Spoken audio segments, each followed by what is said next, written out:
꿈속에서 만난 과부의 아들. 옛날 어느 마을에 일찍 남편을 잃고 어린 외아들에게 마음과 몸을 의지하며 사는 과부가 있었습니다. 아들은 얼굴도 잘생겼을 뿐만 아니라 4살 어린 아이라고는 믿을 수 없을 만큼 영특했습니다. 과부가 사는 동네 고을은 부사가 바뀌어 새 부사가 부임하게 되면 그 부임 행사가 여간 성대하지 않았지요. 만약 새로 부임하는 부사가 놀기를 좋아해 팔선녀를 청하면 동네의 명기를 뽑아서 팔선녀의 행렬을 이루었고, 또 대군복을 차리라고 하면 군졸들에게 갑옷을 입히고 말에 태워서 영문 밖에 내세우기도 했습니다.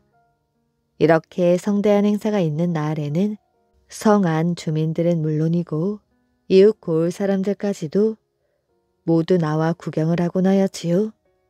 이 구경꾼 속의 과부도 어린 아들을 업고 길 옆에 서 있었습니다. 부사의 행렬을 눈여겨보고 있던 아들이 갑자기 말했습니다. 엄마, 나도 어른이 되면 저렇게 할 수 있나요? 그런데 어머니는 아무 말도 하지 못했습니다. 엄마, 왜 말이 없어요? 아들은 어머니의 등을 툭툭 쳤습니다. 그때 어머니가 말하였지요. 너는 어른이 되어도 저렇게 할 수 없단다. 우리는 상놈이라 저런 벼슬은 꿈에도 할 수가 없어. 그런데 이 말을 들은 아들은 그날부터 밥을 먹지 않고 말도 잘하지 않다가 며칠 뒤에 이름 모를 병으로 죽고 말았습니다. 과부의 슬픔은 말할 나위가 없었습니다. 그녀는 밤과 낮을이어 울음으로 세월을 보내다가 어느 날 꿈속에서 아들을 만나게 되었지요. 엄마, 울지 마세요. 저는 한양에서 떵떵거리는 정숙댁 가문에서 다시 태어나 잘 살고 있습니다. 저는 이젠 상놈이란 소리를 듣지 않게 되었어요. 그리고 벼슬도 할 수 있게 되었습니다. 너무 걱정하지 마세요. 이렇게 똑똑히 말하고는 사라져 버렸습니다. 그 후 세월은 가고 세상도 바뀌어서 과부의 눈물도 말랐으며 하루하루 살기에 피곤한 그녀는 모든 것을 잊을 수가 있었습니다. 그런데 아들에 대한 생각만은 지울 수가 없어서 해마다 아들이 죽은 날에는 제사상을 차려놓고 눈물을 흘리곤 했습니다. 그 무렵 한양 유정승댁 둘째 아들 유심도 해마다 생일날이 되면 꼭 꿈속에서 어떤 동네에 가서 제사 음식을 먹고 돌아오곤 했습니다. 달이 바뀌고 해가 바뀌어 어른이 된 유심은 동네 부사로 부임하게 되었는데 이상하게도 난생 처음으로 행차하는 동네 길이 전혀 낯설지가 않고 꿈속에서 오가던 길과 너무도 닮아 있었습니다. 어느 날 밤 유부사는 자기가 생일날마다 꿈속에서 제사밥을 얻어먹던 집을 찾기 위해 길을 나섰습니다. 그런데 꿈속에서 방문했던 집과 똑같은 집이 큰 길가에 있었던 것이었습니다. 유부사는 조심스레 그 집 마당으로 들어섰지요. 집 안에는 웬 백발 노파가 제사상을 차려놓고 울고 있었습니다. 부사가 정중하게 인사를 한 다음 물었지요. 노인은 어찌하여 제사상 앞에서 눈물을 흘리고 계신 것이오? 이 몸은 남편도 없이 아들 하나를 의지하여 살아왔사오나 어린 것이 단명하여 저승으로 갔사온데 오늘이 바로 그 제삿날이옵니다. 이 노파의 아들이 죽은 날이라? 유부사는 이상한 생각이 들어 천천히 따져보니 오늘이 바로 자신의 생일이라는 것을 알았습니다. 그때 노파가 한마디 덧붙여 말했습니다. 그런데 그 아이가 죽은 뒤 꿈속에 나타나더니 자기는 한양 유씨 가문에서 다시 태어났다고 합디다만. 이 말을 들은 유부사는 마음속으로 이 노파가 틀림없는 어머니라고 생각했습니다. 부사는 이 노파가 전생의 어머니임을 안 것이었지요. 부사는 그 이후 전생의 어머니에게 식량을 보내주고 항상 잘 살 수 있도록 여러 가지를 도와주었다고 합니다. 그래서 이 노파는 노후에도 어렵지 않게 편안히 살다가 세상을 떠났다고 전해진답니다. 하룻밤 사이에 머리가 센 사람. 옛날에 어떤 사람이 자다가 꿈을 꾸었습니다. 아주 기다란 꿈을 꾸었는데 아침에 딱 깨고 보니 하룻밤 새 머리가 새하얗게 새버렸습니다. 하도 이상하여 금방에 용하다고 소문난 점쟁이에게 찾아갔습니다. 점쟁이가 무슨 꿈을 꾸었는지 이야기해 보라고 하였지요. 그래서 이 사람이 꿈 이야기를 시작했습니다. 꿈속에서 집을 나와 길을 가는데 처음에는 평평한 길이더니 자꾸 산속 험한 길로 들어가는 것이었습니다. 길이 점점 험해지더니 뒤에서 호랑이가 따라오는 것이 아니겠어요? 그래서 막 쫓겨갔습니다. 쫓겨가는데 참 고생이 이만저만이 아니었지요. 높은 산을 넘으니 내가 나오고 냇물을 건너니 가시덤불이 나오고 가시덤불을 헤치고 나가니 진흙탕이 나오고 그걸 차례차례 다 지나치요. 호랑이는 자꾸 뒤를 따라오고 나는 안 잡아먹히려고 자꾸 도망을 갔습니다. 가다 보니 또 큰 산이 나오기에 기어 올라갔지요. 산 꼭대기에 이르니 청길 낭떠러지가 나오더이다. 아래쪽은 시퍼런 바다인데 내려다보니 가물가물합디다. 뒤에서는 호랑이가 따라오지 딴 데로는 도망갈 길도 없지. 이제는 죽었구나 하고 가만히 서 있으니 낭떠러지에 동아줄이 하나 척 걸려있지 뭐예요. 동아줄에 대롱대롱 매달렸는데 난데없이 흰 쥐 검은 쥐 두 마리가 나타나더니 막 동아줄을 갉아먹는 것이에요. 한 번은 흰 쥐가 갉아먹고 한 번은 검은 쥐가 갉아먹고 올라가려니 호랑이가 입을 딱 벌리고 버티고 서 있지. 내려가려니 시퍼런 바다가 까마득하지. 이러지도 저러지도 못하게 되었습니다.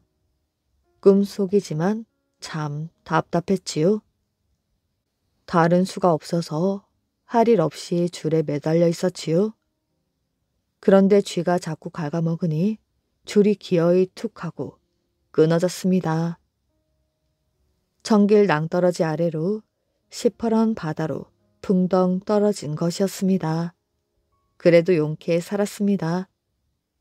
정신을 차리고 보니 바다에 나 혼자 동그러니 떠 있는데 저만치서 커다란 이무기가 헤엄을 쳐 오는 것이었지요. 죽을 힘을 다해 도망을 쳤습니다. 저런저런 그래서요. 그게 끝입니다. 거기서 꿈을 깼지요. 깨고 보니 이렇게 머리가 하얗게 새어 있었습니다. 점쟁이가 꿈 이야기를 다 듣고는 한참 동안 이리 갸웃 저리 갸웃 생각을 하더니 드디어 점괘를 딱 뽑아내고 무릎을 쳤습니다. 이보시오. 그 꿈이 바로 사람의 한평생이요. 한평생 겪을 일을 하룻밤새에 다 겪었으니 머리가 하얗게 안 셀 수가 있어. 사람의 한평생이라니 그게 무슨 말입니까? 생각해 보시오. 처음 집을 나와 길을 가는데 평평한 길로 가다가 점점 험한 산 속으로 들어가지 않았소. 그게 사람이 세상에 태어나서 잘하는 것이오. 어머니 뱃속에서 나오면 처음에는 아무 근심 걱정 없이 살다가 점점 철이 들면서 걱정도 생기고 근심도 생기는 것이 아니겠소? 그렇지요. 그럼 그 다음은요? 그 다음엔 느닷없이 호랑이가 나타나 잡아먹으려고 따라오지 않았습니까? 호랑이는 고생이요. 아무리 고생을 피하려고 해도 피할 수가 없지요. 고생하면서도 어쨌든 살아보려고 발버둥을 치지요. 산을 넘고 내를 건너고 가시덤불을 헤쳐나가는 것은 다 고생길을 지나는 것이요. 그럴듯하군요. 그런데 낭떠러지는 또 무엇입니까? 사람은 누구나 한평생 살다 보면 고비를 겪지요. 고비를 쉽게 넘기는 사람도 있지만 조바심을 치는 사람이 더 많습니다. 낭떠러지는 고비요. 동아줄은 행운이고 흰쥐 검은 쥐는 불운이지요. 뭐 이러나 저러나 끊어질 바에는 쥐가 갉아먹어줘서 빨리 끊어지는 편이 나을 수도 있지요. 그래서 줄이 끊어지면 세상이 끝나나 하지만 사람의 운이 그리 호락호락하지는 않아서 다시 일어서게 되는 것이라오. 정말 듣고 보니 그러네요. 그런데 이무기는 왜 또 나타났지요? 새로운 고생이 시작되는 것이라오. 바다에 떨어졌으니 이제 호랑이 걱정은 사라졌지만 그 대신 이무기가 나타났으니 말입니다. 모양만 바뀌었다 뿐 속내는 똑같은 고생이 또 따라오는 것이요. 그걸 피할 길은 없다오. 만약 이무기에게 잡아먹히면 그걸로 한평생이 끝날 테지만 어찌하여 이무기를 피하면 또 다른 사나운 것이 나타나 잡아먹으려 할 것이요. 사람은 죽을 때까지 고생길을 면할 수 없는 법이니까요. 참 지긋지긋하고도 모진 것이 고생이지요. 점쟁이의 이야기를 듣고 나서 그 사람은 한숨을 쉬며 집으로 돌아왔는데 그 뒤로는 어떻게 살았는지 아무도 모른다고 합니다.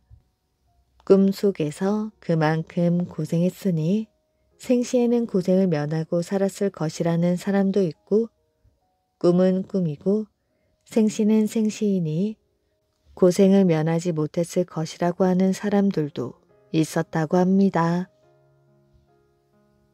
천부잣집 이야기. 옛날 어느 마을에 천시성을 가진 머슴이 살고 있었습니다. 나이 40이 넘도록 남의 집 머슴살이를 했지만 아주 가난한 살림이었습니다. 어느 날 천씨가 멀리 있는 장터로 일을 보러 가게 되었습니다. 길을 가다 다리가 아파 잠시 쉬게 되었지요. 아이고 징글징글한 가난 언제나 끝이 나려나. 땅이 꺼져라 한숨을 쉬는데 마침 지나가던 사람이 있었습니다. 아이고 이놈 봐라. 대뜸 이러는데 천씨가 듣기에는 아무래도 자기를 보고 하는 말 같았습니다. 이보시오. 날 보고 하는 소리 같은데 도대체 무슨 말이오? 그래 널 보고 하는 말이지. 네가 지금은 거지처럼 길가에 누워있지만 장차 큰 부자가 될 것이야. 그 말을 들은 천씨가 기가 차서 말하였지요. 찢어지게 가난한 것도 서러운데 사람 놀리지 마십시오. 틀림없이 큰 부자가 될 것이니 그리 알거라. 행인은 그렇게 말하고 가던 길을 가버렸습니다. 천씨도 별 이상한 사람 다 보겠다고 하며 갈 길을 갔습니다. 하지만 그 뒤로도 천씨의 가난한 살림은 좀 채 나아질 기미가 보이지 않았지요. 하루는 천씨가 양산 갯벌에 갔다가 커다란 배 한 척을 보았습니다. 참 이상하다. 큰 배에 사람이 하나도 없네. 천씨는 배에 가까이 다가가 보았습니다. 그런데 배 위에까지 올라간 천씨가 깜짝 놀랐습니다. 배의 엽전이 한가득 실려 있는 것이 아니겠어요? 천씨는 곧 정신을 가다듬고 누가 볼세라 얼른 엽전을 덮었습니다. 그리고는 집으로 내달렸지요. 헉헉거리며 달려와 아내에게 엽전 이야기를 하니 아내가 벌벌 떨며 관가에 알리자는 것이었습니다. 그런 아내를 천씨가 말렸습니다. 가난한 살림, 이제 지겹구나. 두 사람은 어두워질 때까지 기다렸다가 배가 있는 곳으로 가보았지요. 그리고는 밤새도록 이고 지고 엽전을 옮겼습니다. 방 한가득 돈을 쌓아 놓았으니 당장 머슴살이부터 그만두었습니다. 그 다음에는 집을 사서 화명와석으로 이사를 갔습니다. 그리고는 논과 밭을 샀습니다. 또 큰 배도 여러 척 샀습니다. 배에다가 소금을 가득 싣고 낙동강 상류로 다니며 소금 장사를 했는데 재산이 점점 불어났습니다. 어마어마한 부자가 된 천씨를 사람들은 천국부라고 불렀습니다. 제일 가는 부자라는 뜻이었지요. 그런데 한편으로는 이상한 이야기가 떠돌았습니다. 가난한 머슴이 어떻게 그렇게 큰 부자가 되었지? 그야 소금 장사로 돈을 벌었지. 에이, 소금 팔아서 하루아침에 어떻게 큰 부자가 된단 말이야? 그러니까 소금 장사는 눈속임이고 배에서 가짜 엽전을 만든다는구먼. 원래 돈은 나라에서만 만들게 돼 있었습니다. 그런데 천국부가 가짜 돈을 만들어 배 밑에 깔아 가마니를 덮고 소금물을 퍼붓는다는 것이었지요. 그러면 엽전에 녹이 슬어 진짜와 구분하기 어렵다는 것이었습니다.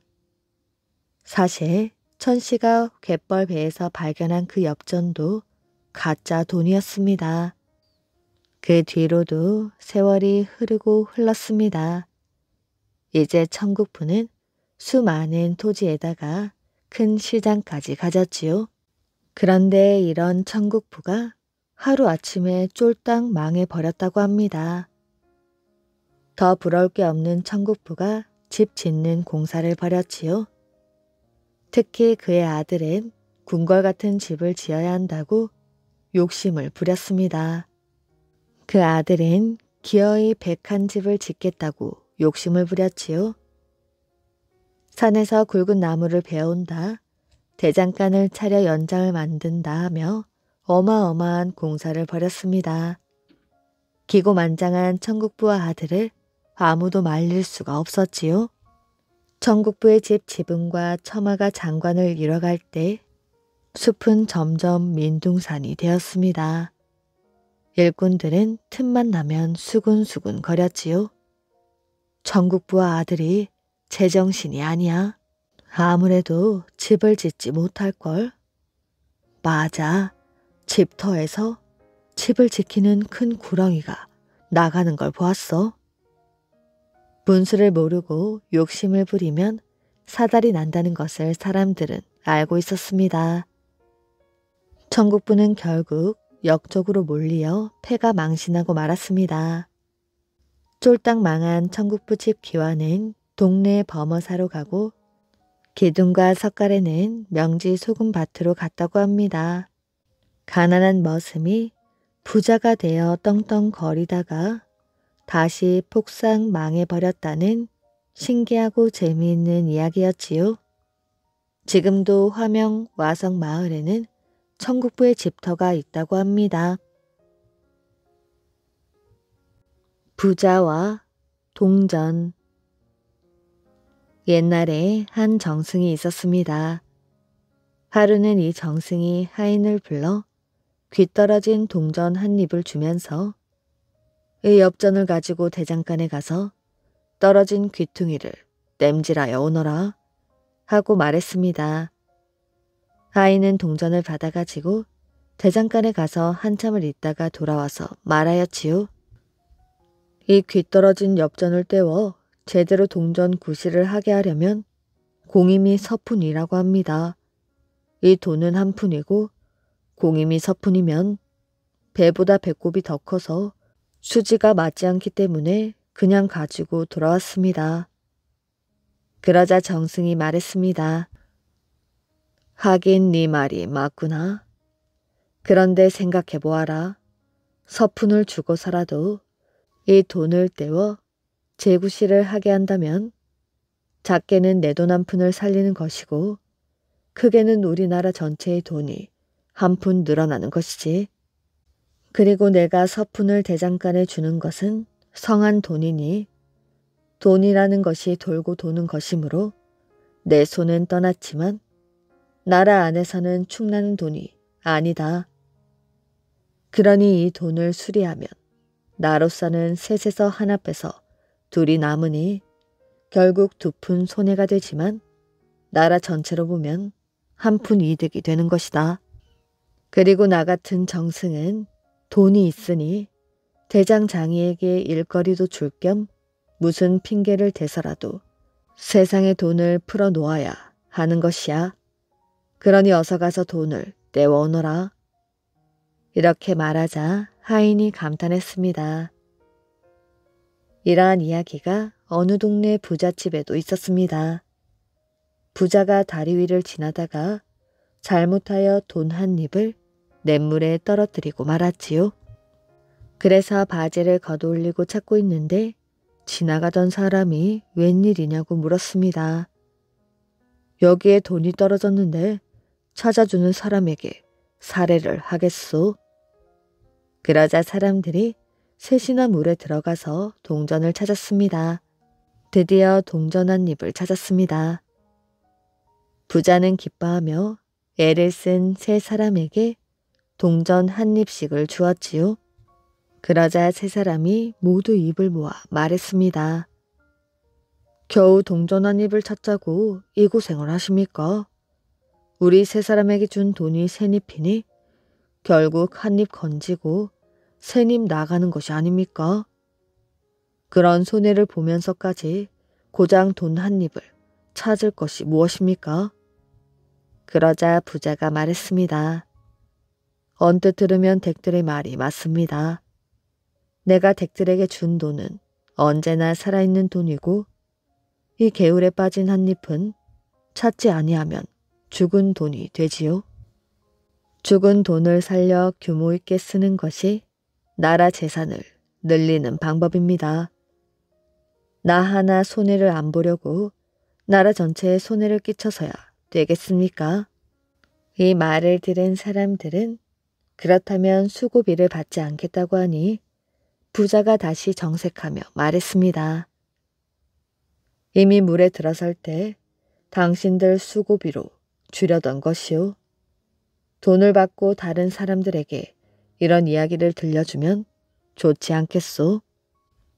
세 사람은 그 말에 고개를 끄덕거리며 동전 한 입씩을 가지고 집으로 돌아갔다고 합니다. 맨손으로 잡은 호랑이. 옛날 아산 어느 마을에 이징옥이라는 사람이 살고 있었습니다. 그는 젊어서부터 힘이 세고 용감한 것으로 소문이 나 있었습니다. 이징옥에게는 이징석이라는 형이 있었는데 형 또한 힘이 세고 용감한 것으로는 둘째 가라면 서러워할 만하였지요. 징석이 18살, 징옥이 14살 때 일입니다. 한 번은 어머니가 두 아들을 시험해 보기로 하였지요. 너희들이 멧돼지를 잡아올 수 있겠느냐? 말이 떨어지자마자 두 아들은 곧 멧돼지를 잡으러 산으로 갔습니다. 저녁이 되자 형 징석이 먼저 멧돼지 한 마리를 잡아왔습니다. 활을 쏘아서 단번에 잡은 것이었지요. 어머니가 보고는 크게 기뻐했습니다. 그런데 아우 징옥은 하루가 지나고 이틀이 지나도록 돌아오지 않더니 사흘째 되는 날 빈손으로 돌아왔습니다. 그걸 보고 어머니가 몹시 실망하며 말하였지요. 다른 사람들이 너의 형제를 보고 형보다 아우가 낫다고 하더니 그게 다 빈말이었구나. 네 형은 그날 바로 멧돼지를 잡아왔는데 너는 이제야 빈손으로 돌아오는 것이야. 그랬더니 징옥이 웃으며 말했습니다. 어머니, 밖에 나가보십시오. 어머니가 그 말을 듣고 밖에 나가보니 커다란 멧돼지 한 마리가 마당에 자빠져 눈을 부릅뜬 채 씩씩거리며 있었습니다. 덫에 치인 것도 아니고 올가미에 걸린 것도 아닌데 힘이 빠져 달아나지도 못하고 있는 것이었지요. 아들 징옥이 말하였지요. 어머니께서 살아있는 멧돼지를 보고 싶어 하실 듯하여 맨손으로 잡았습니다. 혹시 억지로 끌고 오다가 생책이라도 나면 어떻게 할까 하여 멧돼지가 힘이 다 빠질 때까지 밤낮으로 쫓아다녔습니다. 그러느라고 며칠이 지났는지도 몰랐습니다. 또 한 번은 이런 일도 있었습니다. 징옥이 어느 곳을 지나다가 길가에 주저앉아 슬피 우는 안악을 만났습니다. 우는 까닭을 물으니 안악이 대답하였지요. 내 남편이 호랑이에게 물려가서 지금 대나무 숲에 들어가 있습니다. 호랑이가 사나워 감히 구하지 못하고 울고 있습니다. 징옥은 곧장 팔을 걷어붙이고 대나무 숲으로 들어가 맨손으로 호랑이를 때려잡았습니다. 그런데 이미 호랑이는 남편을 잡아먹고 난 뒤였지요. 그래서 그 호랑이를 끌고 나와 칼로 배를 갈라보니 사람 모습이 아직 그대로 있었습니다. 징옥은 안악과 함께 그 몸뚱이를 거두어 장사 지내고 호랑이 가죽은 벗겨서 안악에게 주고 다시 길을 떠났지요. 그 뒤에 이 일이 소문이 나서 사람들은 모두 이 징옥의 힘과 용기에 감탄을 했다고 합니다. 최필공 이야기. 옛날 정조 임금 시절 한양에 최필공이라는 사람이 살고 있었습니다. 그의 집안은 대대로 의술과 약을 맡는 관청에 속해 있었지요. 그는 어려서 부모님을 잃었으며 집안이 가난한 데다가 따로 먹고 사는 직업도 없었습니다. 그런데 이 시절 서양에서 생겨난 천주학이 중국을 통해 들어오자 세상에서 크게 유행하게 되었습니다. 최필공도 천주학을 믿게 되었지요. 최필공은 진심을 다해 천주학을 배우고 공부했습니다. 아내가 죽어도 다시 장가들지 않고 혼자 살고 있었습니다. 당시에는 유학을 배우는 유생들조차 종종 천주학에 깊이 빠져 헤어나지 못하였습니다. 하지만 조선은 유학의 나라였지요. 1791년이 되었습니다. 몇몇 벼슬아치들이 정조 임금께 천주학을 믿는 무리들을 엄벌에 처해달라고 상소를 올렸습니다. 임금이 깜짝 놀라 어명을 내렸지요. 천주학을 믿는 자들 가운데 우두머리 몇 명을 죽여 그 머리를 걸어놓아 모든 백성들이 보게 하라. 최필공도 이 사건으로 잡혀 형조의 옥에 갇히게 되었습니다. 하지만 임금님의 걱정은 이만저만이 아니었지요.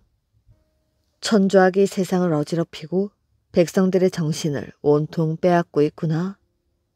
하지만 내 어찌 백성들을 가혹한 형벌로만 다스릴 수 있을 것인가? 임금은 가혹한 형벌 대신 백성들이 스스로 잘못을 깨우치도록 하기로 결심했습니다. 옥에 갇힌 천주학 신자들을 불러오게 하였지요. 자신의 죄를 뉘우친 자는 살고 그렇지 않은 자는 죽을 것이다. 사람들은 모두 천주학을 버리고 유학으로 돌아오기를 원했습니다. 이를 보고 임금님이 어명을 내렸습니다. 저 죄수들을 모두 풀어주어라. 하지만 최필공은 달라지요. 사람은 자기가 믿는 대로 살아가야 합니다. 내가 진실로 천주학을 버리지 않았는데 어찌 거짓말로 임금님을 속이겠습니까? 형조의 관리가 최필공에게 말했습니다. 천주학을 믿는 다른 죄수들은 잘못을 뉘우친다는 말 한마디로 죽음을 모면하였다. 너는 죽음이 두렵지 않는 것이야? 그러고는 최필공에게 모진 고문을 가했습니다. 하지만 최필공은 끝까지 마음을 바꾸지 않았지요. 형벌을 담당하던 관리가 임금께 이러한 사정을 보고했습니다. 임금님은 한숨을 내쉬었지요. 그 백성이 참으로 모질구나. 임금님은 최필공의 마음을 바꾸는 데에는 형벌을 내리는 것보다 교화하는 방법이 낫다고 생각했습니다. 그리하여 관리에게 명령을 내렸지요. 천주학을 믿다 마음을 바꾼 사람 가운데 한 명을 뽑아 그를 짓도록 하여라. 천주학보다 유학이 올바르고 복이 된다는 내용을 조목조목 따지는 글 말이다. 그러고는 그 글을 최필공에게 읽어주도록 했습니다. 하지만 최필공은 꿈쩍도 하지 않았지요. 이렇게 온갖 수단을 동원하여 최필공의 마음을 바꾸려고 하였지만 그는 끝내 변하지 않았습니다. 일이 이렇게 되자 최필공의 동생이 작은 꾀를 내었습니다. 형의 마음을 어찌할 수 없으니 형을 대신하여 마음을 고쳐 이제부턴 천주학을 믿지 않겠습니다. 라는 글을 적어 형조 관리에게 바쳤지요. 형조 관리가 크게 기뻐하며 사실인지 최필공에게 물었습니다. 최필공이 놀라며 말하였지요. 지금 처음 듣는 말입니다. 어리석은 제 동생이 저를 염려하여 거짓으로 글을 지은 것 같습니다. 형조 관리가 이런 사실을 임금님께 보고하니 임금님이 말했습니다. 내가 임금이 되어 끝내 저 최필공 한 사람을 교화할 수 없다는 게 말이 되느냐? 그러고는 최필공을 형틀에서 풀어주고 옥에 가두라고 했습니다. 그리고 최필공이 추위와 굶주림에서 벗어날 수 있도록 두꺼운 옷과 따뜻한 밥을 내준 다음 그의 행동을 잘 살피도록 하였지요. 그렇게 닷새가 지났습니다. 최필공은 갑자기 무언가를 깨달은 듯 눈물을 흘리며 옥지기에게 말했습니다. 오늘에야 내가 마음을 고쳐먹었소. 이 사실을 윗분에게 보고해 주시오. 옥지기가 형조 관리에게 달려가 아뢰니 형조 관리가 최필공을 즉시 불렀습니다. 네가 진실로 깨우쳤느냐? 절대 뉘우치지 않겠다고 하더니 어찌 이번에는 쉽게 마음을 고쳐 먹었단 말이냐? 그러자 최필공이 머리를 조아리며 말하였습니다. 어젯밤 곰곰이 생각해 보았습니다. 나라의 법을 어겼으니 저는 죽어 마땅한 사람이지요. 비록 죽음은 두렵지 않으나 임금님께서 10번 죽어 마땅한 저를 너그럽게 대해 주셨습니다. 미천하기 짝이 없는 저에게 살고자 하는 의지를 주셨습니다. 이렇게 과분한 은혜를 받고도 마음을 고칠 줄 모른다면 제가 어찌 짐승보다 낫다고 하겠습니까? 형조 관리가 임금님께 사실대로 보고하니 임금님이 아주 기뻐했습니다. 임금님은 즉시 최필공의 죄를 사면하여 의원의 자격을 주고 봉급을 넉넉히 주라고 했습니다. 마침 평안도 지방의 약을 관리하는 관리의 임기가 다 되었다는 보고가 올라오자 임금님은 담당 관리에게 최필공을 그 자리에 임명하도록 어명을 내렸습니다. 그리하여 최필공은 죽음을 면하고 봉급도 후하게 받게 되었지요. 최필공은 처음 형조에 압송되었을 때 진심으로 천주학을 벌였다고 했습니다. 그래서 임금님께서 특별히 평안도 심략관으로 임명하셨지요. 그런데 최필공은 임기를 마치고 한양으로 올라온 뒤 태도를 바꾸어 천주학을 다시 믿었습니다. 그러다 정조 임금이 죽고 1801년에 나라에서 천주학을 믿는 것을 금지하고 신도들을 잡아들이자 그는 법에 따라 끝내 사형을 당하고 말았다고 합니다. 죽었다가 살아난 영감. 김영감은 여러 식구가 조그만 집에서 살고 있었는데 형편이 아주 어려웠지요. 김영감은 타고난 성품이 명랑하고 친구들을 좋아했습니다. 김영감의 친구 중 청계천 다리 근처에 사는 부자가 한 사람 있었지요. 그 부자 역시 친구들과 어울려 놀기를 매우 좋아하는 사람이었습니다. 그 집에 자주 초대되는 친구들은 10명 정도였는데 다들 집안 형편이 넉넉한 사람들이었지요. 김영감 같은 가난뱅이가 끼어들어 함께 놀 자리가 아니었습니다. 그러나 김영감은 부자 친구와 어릴 때부터 친한 사이여서 초대를 하거나 말거나 매일 찾아가 함께 놀았지요. 그러다 보니 모두들 김영감을 얕잡아 보고 틈만 나면 놀려먹었습니다. 비가 오락가락하는 날이었지요. 그날도 부잣집에는 부자 친구들 9사람이 모여서 술과 고기로 배를 채우며 시끌벅적하게 놀았습니다. 노는데도 실증이 나 그만 집으로 돌아가려는데 때맞춰 비가 내리기 시작하였지요. 다시 모여 앉아 이런저런 이야기들을 나누다 보니 슬그머니 김영감을 놀려먹고 싶어졌습니다. 한 사람이 먼저 김영감 몰래 다른 친구들에게 눈을 깜빡거리며 앞으로 나앉아 입을 열었지요. 여보게 김영감, 자네도 이제 나이를 먹을 만큼 먹었으니 죽을 날이 멀지 않았단 말이지. 그런데 자네 집 형편에 자네가 죽으면 장례나 제대로 지낼 수 있을지 걱정이라네. 관도 사야 하고 문상객도 대접해야 하고 관을 메고 산에 묻으러 갈 일꾼들도 구해야 하고 이것저것 엄청난 비용이 들 게 아닌가? 그러니 말이 나온 김에 지금 이 자리에서 우리가 그 비용을 나누어 내기로 약속을 해놓기로 하세. 그 말을 들은 김영감이 대꾸하였지요. 자네들이 이처럼 내가 죽은 뒤의 일까지 걱정해 주니 고마울 따름이네. 그러자 다른 친구가 나서서 말하였지요.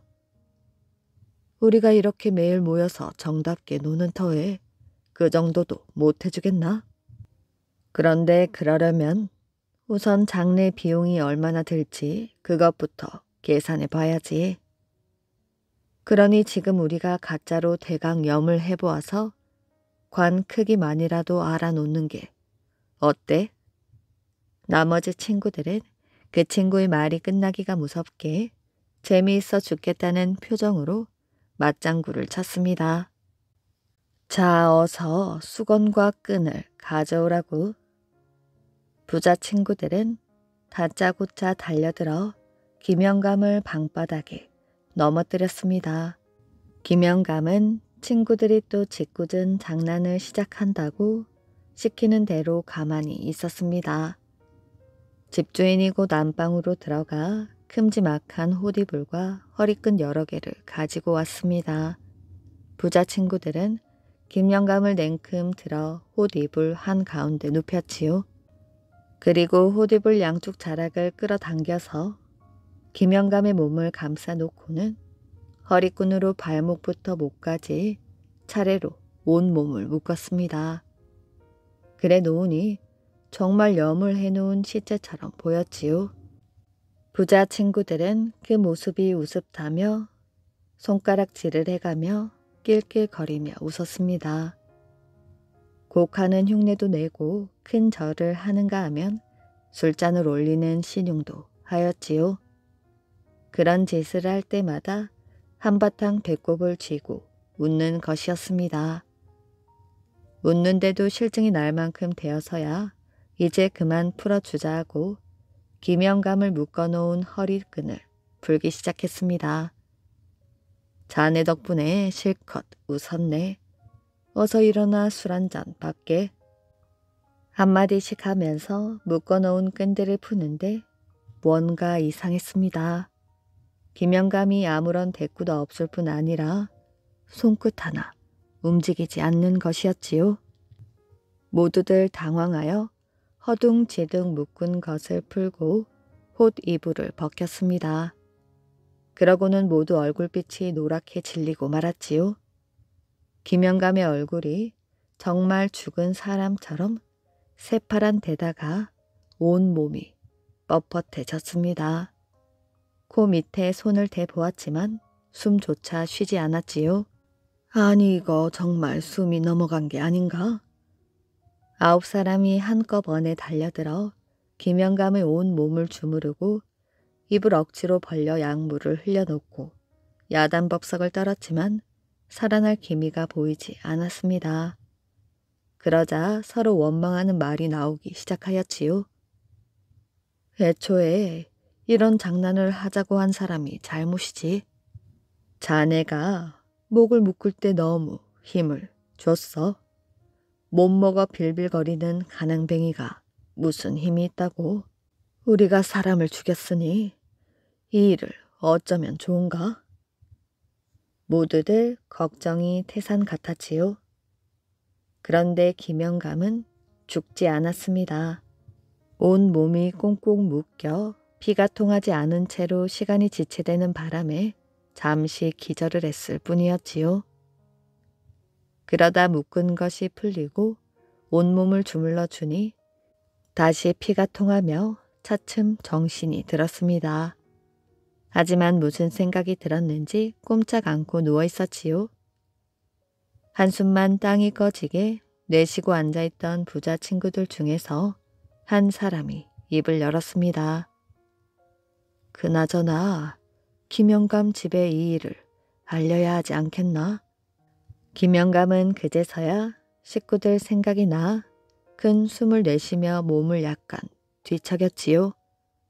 부자 친구들은 깜짝 놀라고 반가워했습니다. 모두 달려들어 김영감의 손도 잡아보고 얼굴도 쓰다듬어 주었지요. 자네 이제 정신이 드는가? 이 사람 우리 모두 놀라 간이 다 녹았네. 부자 친구들은 아주 기뻐하였지요. 그러나 김영감은 전혀 기뻐하는 기색이 아니었습니다. 부자 친구들의 얼굴을 차례로 바라보더니 갑자기 엉엉 소리를 내어 울기 시작하였지요.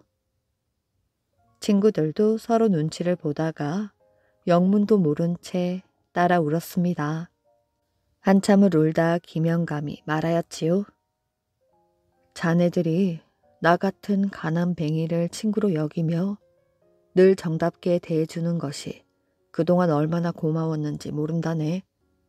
그런데 그 고마움의 보답은 못할 망정 오늘 도리어 자네들에게 큰 폐를 끼치게 되었으니 차라리 그냥 죽는 편이 나을 것 같네. 말을 끝낸 김영감은 다시 큰 소리로 울었습니다. 부자 친구들은 놀라 술과 차를 따라주며 달렸지요. 자네가 정말 죽은 줄 알고 우리가 얼마나 걱정을 했는지 아는가? 이렇게 정신을 차려준 것만으로도 고마운 일인데 폐를 끼치다니 당치도 않네. 김영감은 땅이 꺼질 듯 한숨을 내쉬고 나서 대꾸하였지요. 일이 그 정도로 끝나면 얼마나 좋겠나? 뜻밖의 말에 부자 친구들은 눈이 동그래졌습니다.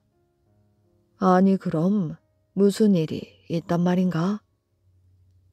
글쎄 그렇다네. 내가 그 사이에 저승을 다녀오지 않았겠나?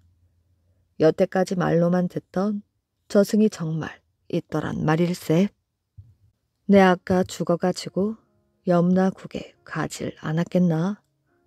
어두컴컴한 곳에 귀신이며 도깨비 같은 것들이 칼과 창을 들고 늘어서 있고 죽은 사람을 끌어오는 쇠 괄키며 죄지은 놈을 벌주는 끓는 가마솥도 보였다네. 염라 대왕이 대궐 한가운데 높은 자리에 앉아서 나를 내려다보며 너는 무슨 죄목으로 잡혀 들어왔는가? 하고 묻기에 내가 저는 아무것도 모르옵니다. 하고 말했지. 그랬더니 옆에 있던 노란 수건을 쓴 졸개가 나서서 이렇게 말하더군. 저희들이 다른 심부름으로 잠깐 바깥 세상에 나갔다가 들어오는데 이자가 저승 문 앞에서 오락가락하고 있었사옵니다. 수상한 놈이라 여기고 잡아왔을 뿐 무슨 죄를 지었는지 저희들도 모르옵니다. 그러자 염라 대왕 옆에 서 있던 판관이 하는 말이 요새 인간 세상에는 부자들의 교만함이 날로 심하여 하늘을 찌를 기세인지라 사람이 죽고 사는 일마저 자기들 마음대로 하옵니다. 저 인간은 9사람이 달려들어 억지로 죽게 만든 것이옵니다. 라고 말하는 게 아니겠나? 그 말을 들은 염라 대왕이 화가 나 분부하기를 본래 인간 세상에 사는 모든 인간과 짐승들의 생명을 거두어 드리는 권한은 나만이 가지고 있는 것이다. 그런데 감히 그 권위에 도전하는 놈들이 있단 말이냐? 당장 그 9사람을 이곳으로 끌어다가 내가 친히 재판하여 지옥으로 보낼 불구덩이 맛을 보여주겠노라 하는 것이 아니겠나? 김영감은 거기서 한 차례 말을 끊고 부자 친구들의 얼굴을 둘러보았지요. 그래서 내가 이거 큰일 났구나 생각하고 염라 대왕님께 울면서 애걸복걸을 하였지. 내 말을 들은 염라 대왕이 다시 분부를 내렸다네. 그 9사람이 평상시 형편이 어려운 친구들을 도와준 적이 없다면 저 사람이 저런 변명을 해주었겠느냐. 아직 잡아들이지 말고 두고 보는 것이 옳겠다. 그러자 판관이 아뢰기를 비록 그들이 형편이 어려운 사람들을 도와준 적이 있다 하여도 그것으로 산 사람의 목숨을 빼앗은 죄가 용서될 수는 없사옵니다. 그러나 9사람이 각자 자기들의 재산에서 한 몫씩을 떼어 저 사람에게 나누어 주도록 하시면 약간의 속죄가 될지도 모르겠사옵니다. 하더구먼. 염라 대왕이 곧 졸개들에게 명령을 내렸지. 너희들은 지금부터 저승문 밖에 나가서 그 9사람이 과연 자기들의 재산을 떼어 이 사람에게 나누어 주는지 살펴보아라. 며칠을 두고 보아 그렇지 않다면 즉시 그들을 저승으로 끌어오너라. 염라 대왕의 말이 끝나자마자 누군가 내 등을 떠밀어 공중으로 떨어뜨렸다네. 내가 깜짝 놀라 눈을 뜨니 자네들이 옆에서 울고 있는 게 아니겠나? 이야기를 끝낸 김영감은 친구들을 볼 낯이 없다는 듯 두 손으로 얼굴을 감싸고 눈물을 줄줄 흘렸습니다. 부자 친구들은 머리끝이 쭈뼛하고 등에 식은땀이 흘렀지요. 그들은 원래 돈벌이에만 정신이 팔려 올바른 식견을 갖는 일에는 담을 쌓고 살아온 사람들이었지요. 한 친구가 부들부들 떨리는 손으로 김영감의 손을 잡고 말하였습니다. 면목이 없다니 그게 무슨 말인가?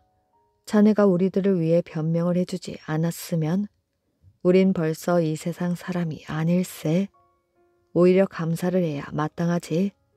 내 곧 집으로 돌아가서 재산을 떼어 보내겠네. 그제야 정신이 든 듯 모두들 한 목소리로 김영감 집으로 돈을 보내겠다고 약속하고 바쁘게 흩어졌습니다. 그리고 앞다투어 김영감 집으로 돈이 든 포대를 보내었지요. 그 후 김영감은 다시 부자 친구들의 모임에 나타나지 않았지요. 식구들을 데리고 시골로 내려가서 부자 친구들이 준 돈으로 집과 논밭을 샀습니다. 그래서 열심히 농사를 짓고 살았지요. 한편 부자 친구들은 계속하여 이 집 저 집 모여 다니며 흥청망청 놀기를 일삼았습니다. 세월이 흐르고 흘러 10년이 지났지요. 부자 친구들은 그동안에도 계속 낭비만을 일삼다 보니 점점 살림이 쪼그라들어서 나중에는 입에 풀칠하기도 어려워졌습니다. 이 집 저 집 모여서 놀던 일도 없어지고 어쩌다 길에서 마주치기라도 하면 부끄러워 서로 얼굴을 가리고 피해 다녔지요. 하지만 시골에서 식구들과 열심히 농사를 짓고 산 김영감은 재산이 몇 배로 불어났습니다. 어느 날 김영감은 많은 돈을 마련해 가지고 서울로 올라갔지요. 그래서 친구들을 일일이 찾아내어 예전에 받은 돈을 2배씩 쳐서 갚아주었습니다. 부자 친구들이 얕잡아 보고 놀린 감으로 삼던 김영감이야말로 현명한 사람인 것이었지요. 젊고 예쁜 부부. 옛날 어느 마을에 아주 젊고 예쁜 부부가 마을 입구에 들어섰습니다. 때는 날이 어둑어둑해졌으므로 부부는 한 집으로 들어가 하룻밤 쉬어가게 해달라고 부탁하였지요. 저희 부부가 길을 가는데 날이 어두워졌습니다. 하룻밤 쉬어가게 해주십시오. 젊은 남편이 공손하게 말하였지요. 집 주인이 보아하니 예의범절을 갖춘 사람들로 보여 부탁을 받아들였습니다. 방이 딱 2개인치라 사랑방에서는 남자들이 자고 안방에서는 여자들이 자기로 하였지요. 다음날 동이 트기도 전 젊은 남편이 일어나 말했습니다. 갈 길이 바쁘니 이만 가보겠습니다. 집주인은 부인을 불러 손님을 깨우라고 일렀지요. 그런데 부인이 안방에 다녀와 말했습니다. 젊은 부인이 어디로 갔는지 안 보입니다. 집주인 부부가 이곳 저곳을 찾아보았지만 젊은 아내는 보이지 않았지요. 지켜보던 젊은 남편은 화를 내었습니다. 금방 찾을 사람을 왜 찾지 않고 없다고만 합니까? 그러더니 안방으로 들어가 이곳 저곳을 살피더니 벽장 문을 덜컥 열었지요. 젊은 아내가 그곳에 있었는데 목에 칼이 꽂힌 채 죽어 있었습니다. 젊은 남편은 아내의 시체를 끌어안고 통곡을 하였지요. 여보, 이게 어찌 된 일이오? 젊은 남편은 관하로 달려갔습니다. 집주인 남자가 자기 아내를 범하려 하다가 말을 듣지 않으니 죽였다며 고소를 하였지요. 당장 집주인 남자는 끌려갔습니다. 집주인은 억울하다 하였지요. 저는 그런 짓을 한 적이 없습니다. 그렇지만 아무도 믿지 않았습니다. 집주인 남자는 옥에 갇히고 말았지요. 이 억울함을 어떻게 풀까 궁리하다가 문득 사주책이 떠올랐습니다. 언젠간 한 점쟁이한테서 사주팔자를 보았는데 목숨이 위험할 때 보라며 사주책 한 권을 주고 간 것이지요. 집주인의 아들은 아버지의 말을 듣고 사주책을 뒤져보았습니다. 거기에는 삼족구만이 너를 살린다고 적혀 있었지요. 아들은 삼족구를 찾으러 떠났습니다. 삼족구란 다리 3 달린 개로 악기를 물리치는 능력이 있다고 합니다. 서울에 이르러 여기저기 떠도는데 하늘이 도우려는지 다리 3 달린 개가 어느 집으로 들어가고 있는 게 아니겠어요? 아들은 따라 들어가 개 주인을 찾았지요. 부르는 대로 값을 쳐드릴 터이니 그 개를 파십시오. 아들은 비싼 돈을 주고 개를 사 집으로 데려왔습니다. 한편 젊은 남자는 아내를 바로 집 앞에 묻어놓고 날마다 가서 울고 있었습니다. 삼족구는 남자의 울음을 듣자마자 귀를 쫑긋하더니 번개처럼 달려가서 목을 물고 뒤 흔들었지요. 그러자 남자는 하얀 여우로 변하여 죽어버렸습니다. 삼족구는 코를 킁킁 대며 무덤을 팠습니다. 역시 그 안에서도 하얀 여우가 자고 있었지요. 그러니 젊은 부부는 여우, 그것도 구미호였던 것입니다. 이야기 재미있게 잘 들으셨나요? 오늘의 이야기는 여기까지입니다. 오늘도 이야기를 들어주셔서 정말 감사합니다. 오늘도 편안한 밤 되시길 바랍니다.